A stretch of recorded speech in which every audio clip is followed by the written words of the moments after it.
Wanted to do a budget update. I promised one a while ago, and I just went and looked back the last 4 months, and that's really easy because I get a text every day from Bangkok Bank. That's who I bank with. There's three major banks in Thailand. There's Bangkok Bank. There's Krung's Tri or something like that. I don't know how to pronounce it.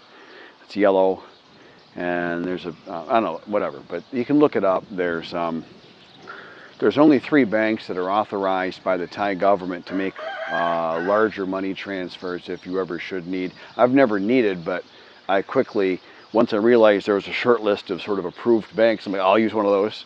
You know, I wasn't looking for any, extra levels of difficulty, Anyway, so, okay, so budget. So first couple things, I'll give a little update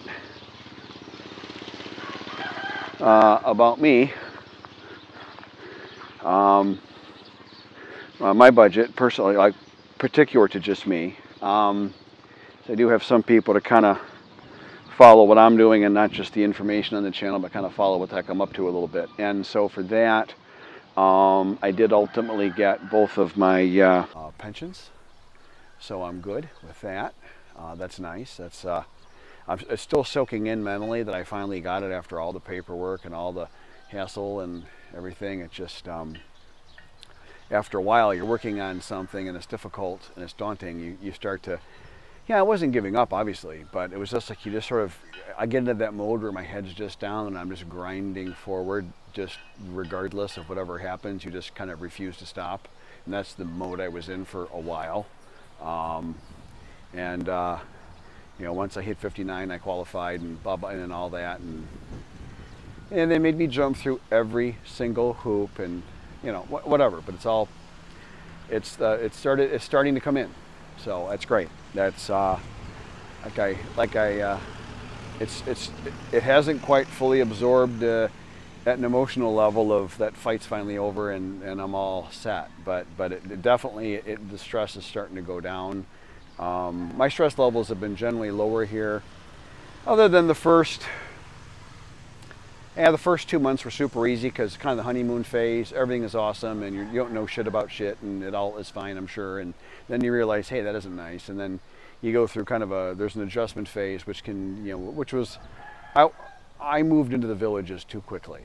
And I made it harder on myself without realizing that the culture here is much more challenging than, I probably, in hindsight, I would advise anybody to not do what I did. I would advise you to, I love Kolat, I like the area Kolat, if you're a quiet kind of, and not a tourist area kind of person. You go somewhere and a whole bunch of tourists show up right after you, if you feel that ruins the experience for you, if you're that kind of person like me, then you might like Kolat and you might not like Pattaya or Koh Samui or whatever. And I'll tell you, just quick on that, the women, as they come from Pattaya and Koh Samui, certain districts of Koh Samui, not all people, and not all people in Pattaya, certain tourist sex districts in those places, and they're around other areas in Thailand have them as well. I'm not going to name every one, that would take too long, okay? But when they come back to the villages, man, do they wreak havoc on the people in their lives. They are, loose cannon doesn't begin to cover it. A friend of mine's just going through this right now. It's awful. It's awful what they will do. So, out here, it's easier to avoid. It's less difficult to avoid. It's not easy. It's less difficult to avoid. Anyways, so, but I was too quick to move out here. I would say stay in the city of Kolat for a while, a year, or so. Decide if you want to learn Thai or not. You don't have to. Make that decision. And in a year, you'll kind of know if you're a language person or not. I was always a math and science guy. I'm shocked that I'm learning the frickin' language, and yeah, it's really a pain at times, but I like the challenge, and I've met some of the best people that I know here I've met through the language school. The absolute best people. And the people that I met later that I really like and get along well with, they've worked at that language or studied that language school or a different one. So it's just a certain different kind, birds of a feather, Anyway, so figure out what kind of bird you are a little bit, before you start doing this crazy stuff like I did. But eventually I did get used to it. I did overcome it, and here I am. And everything is it's been just under 2 years, and it's all kind of bearing fruit. and working out better for me. And this is becoming easier for me, and my spending is going down. When I first got here, obviously the first couple months are very expensive. When I did move into the villages, you know, I had to buy an air conditioner, I had to buy furniture, you know, I had to buy a motorcycle to get around. I mean, those are big. They're cheap here compared to. I mean, my air conditioner was like $1,300 or something, but here that's big money. 1,300 US is you know, 40,000 baht. That's big money here. So you get that. So. But looking back, generally speaking, my spending, this is including supporting, oh, here comes Kun Mesh, she'll be in the background there. On the motorcycle, I bought them, makes me happy. You always do, I like to do things with a glad heart, but also then if I gotta make a hard decision, I'm so comfortable with it. And the motorcycle fit that bill perfectly. It was from the heart to help people that I cared about and Fawn's parents, and obviously that all fits, and you know, all that stuff. And then if I had to leave, if things got to where they weren't good for me and I had to leave, that was my, hey, see what you missed? Jeez, you know, freaking guy bought you a motorcycle, took care of your mom and dad, and he's going. Good job on you, right? It works either way, and I like things that, so no matter what would happen, I would have not regretted that, right? So I like that.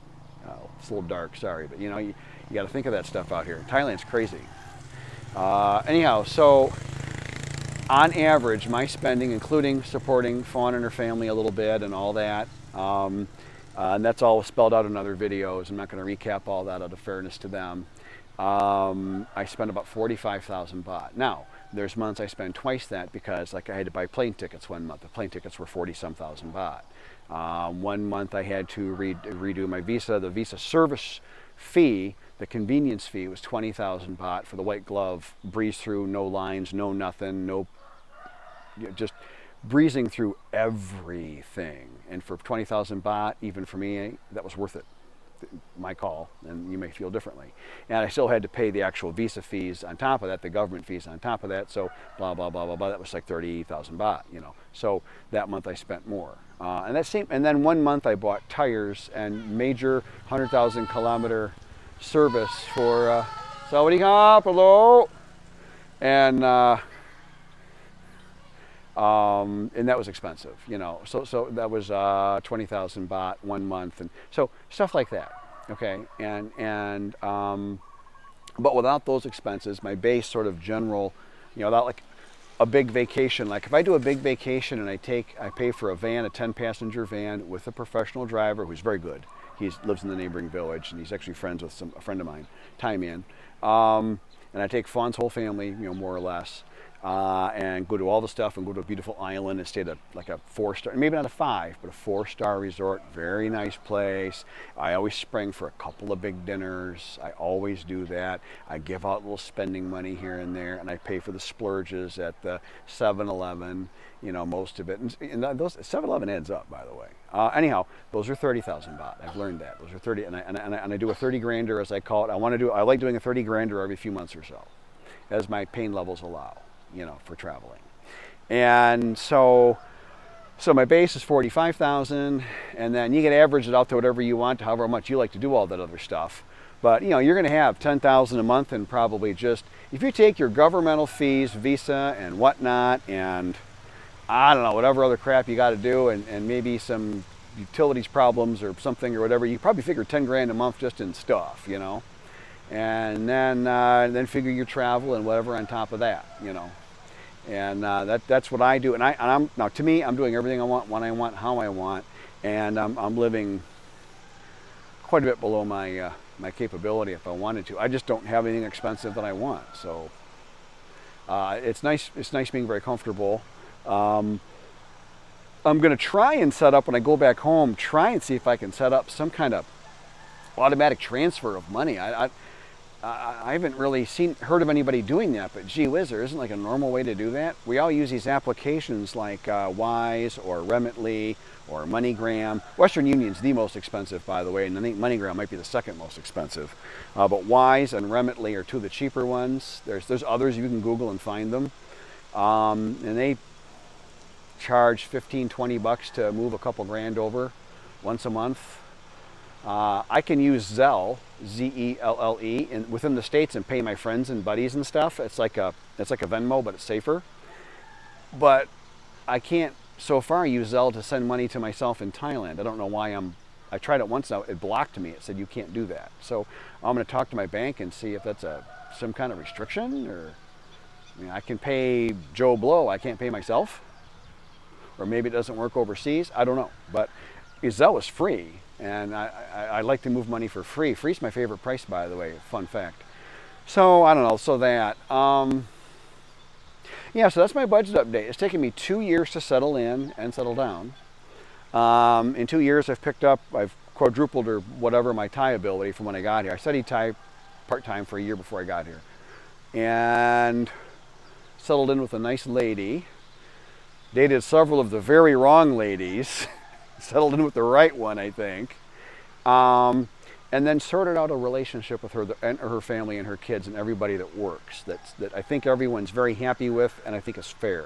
And that was a pretty significant sorting out process in itself. And then I made some expat friends. And in the ASEAN region, making friends, that's a tough one. I've heard, maybe in some of the more posher retirement expat areas, I've heard particularly a lot about Hua Hin from a handful of guys, that there's a much better, drastically better expat scene in Hua Hin, and there are many affluent areas, Jom Tien Beach and Pattaya. And as much as I kind of rag on Pattaya, and deservedly so, because the ladies from Pattaya come back home, they're from here, then when they come back home, man, do they cause endless trouble. I'm going to do another video on that again soon, because there's been more stuff happening. But Jom Tien Beach is very nice. I could live in Jom Tien Beach. I just don't like the ocean and the humidity that comes with it. The Gulf of Thailand, to me, is humid.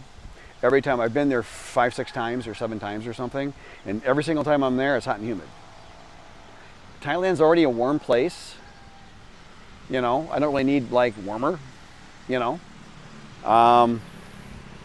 I think if I was ever to get like a vacation place, and I mean by vacation place, a condo I regularly rent for a month or 2 a year, not buy, my number one place would be like Mukdahan or Chiang Mai or somewhere along the north border with Laos, along the Mekong River there. You get a fantastic breeze off that river, almost too much so, but I'll take it.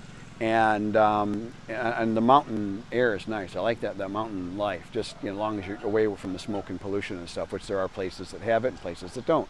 I'd pick a place that doesn't. There's crazy piece of advice on the channel, top advice. Pick a place with less pollution. So, things like that, Here, as you can see, there's a breeze, and there's usually a breeze through this little part of the village, and this is one reason I've stayed here. And when I scoped out the other properties where I'm going to start my house building project when I come back from the States, I looked at the ones, and some had a breeze and some didn't. Guess which ones Rob picked? The ones with the cool breeze every day. And the natural, already grown tall trees that naturally shade you from the setting sun. The rising sun is less hot than the setting sun. Just true fact. When you're doing construction projects, sun is sun, but there's just sort of an effect, and you're better off getting a little morning sun and avoiding the afternoon and end of day sun. Also, well, that's a whole other thing on the feng shui stuff. But anyhow, so yeah, I'm at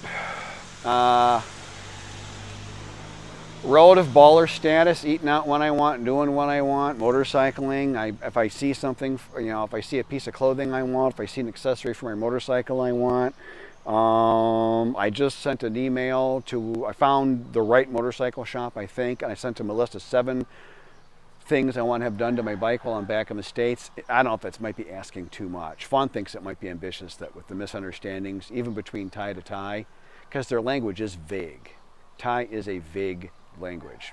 My opinion and the opinion of my teacher. So you can argue with her if you want, but I don't think you're going to win that one.